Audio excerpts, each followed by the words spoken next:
Janine, nakipagsabayan at nangabog ng billboard sa EDSA. Say mo eko.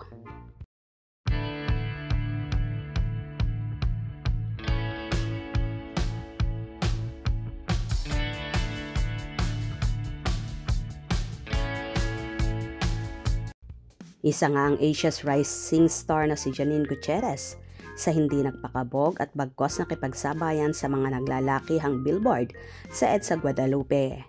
Kitang-kita sa naturang billboard na yon ang pagiging sexy ng dalaga. Kahilera niya sina Labi Po, SB19 at si Catherine Bernardo.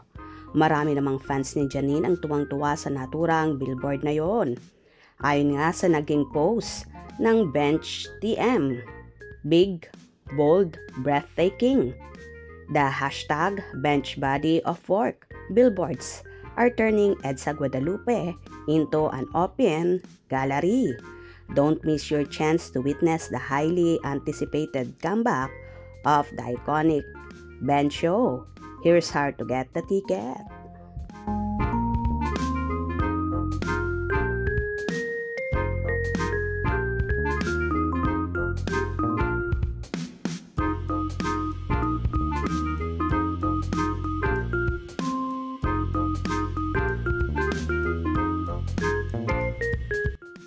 Ayon naman sa mga naging hanash ng fanay, wow, pretty Janine.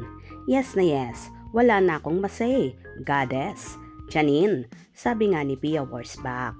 So sexy, Janine. Janine Gutierrez, perfect body, and super brainy ni Irish. Janine is so hot, wala ka nang hahanapin pa sa kanya. Janine Gutierrez and SB19 and Catherine Bernardo. Stunning! Wow! Miss Janine Gutierrez. Janine Gutierrez sa kalam. Thank you, Ninong Bench. Janine Gutierrez, always on fire. Okay lang kahit gaano ka-traffic sa EDSA. Basta sa Guadalupe, magtatagal. Ha ha ha ha. Super hot. Perfection and so hot. So sexy and beautiful. Sexy ni Eko. Sexy lady. Ganda at sexy ni Janine. O diba? Kitang-kita nga sa naturang billboard na yon na hindi nagpakabog si Janine Gutierrez at talaga namang nakipagsabayan siya sa init ng panahon.